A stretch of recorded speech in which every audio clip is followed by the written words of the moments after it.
Bonjour, je suis Isidore, je suis un jeune d'Auteuil. C'est ma maman qui m'a confié au père Brottier quand j'avais 12 ans. Elle ne pouvait plus s'occuper de moi et mon père est mort à la guerre. Je me souviens, le jour où je suis arrivé, le père Brottier m'a accueilli dans son bureau. Il m'a souri, il m'a tendu les bras et il m'a dit « Isidore, viens, à partir d'aujourd'hui, tu es ici chez toi. Si tu as des ennuis ou que ça ne va pas, ma porte est toujours ouverte. » Ces mots m'ont rassuré, j'étais en sécurité. Et aujourd'hui encore, quand il me regarde, je sens qu'il me fait confiance, qu'il croit en moi.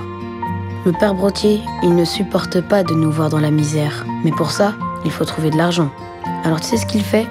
Il met des affiches dans le métro. Il développe un journal qui s'appelle La France Illustrée, pour dire au monde entier qu'il faut faire quelque chose pour nous.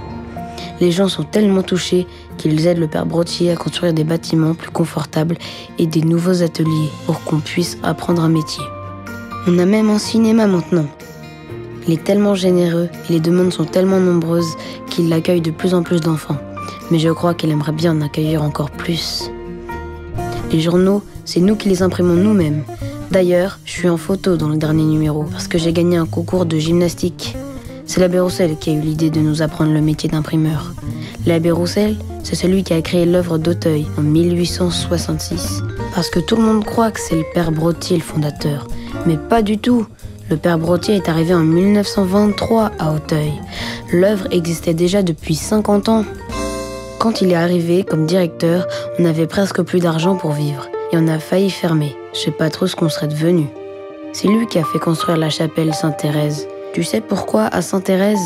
Pour lui dire merci de l'avoir protégée pendant la guerre et il lui a demandé de prier toujours pour nous. Sainte-Thérèse, c'est sa grande amie du ciel. Il lui confie tout. Parfois, sur son habit noir, il accroche des médailles. Un jour, j'ai demandé à Monsieur David ce que c'était. Il m'a raconté que c'était des décorations de guerre. Tu sais ce qu'il a fait pendant la guerre 14-18 ? Il était prêtre auprès des blessés.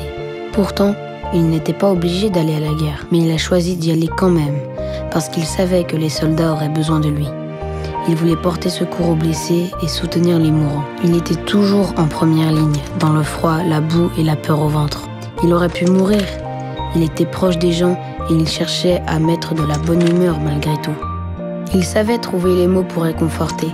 Il écrivait souvent aux familles des soldats pour donner des nouvelles, leur envoyer des photos pour consoler les veuves.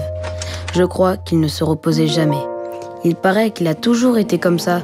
Déjà en Afrique, quand il était missionnaire de 1903 à 1911, il usait toutes ses forces pour les autres. Les gens venaient volontiers à ses conférences car ses paroles les touchaient. Les musulmans aussi s'y intéressaient. Il a monté plein de projets pour les enfants et pour les jeunes. Il a même créé une fanfare. On ne croirait pas comme ça. Mais le père Brottier, il est musicien en plus. C'est fou parce que depuis toujours, il passe son temps à aider les gens qui en ont besoin. En Afrique, avec les soldats, maintenant avec nous à Auteuil. Je me demande pourquoi il fait tout ça.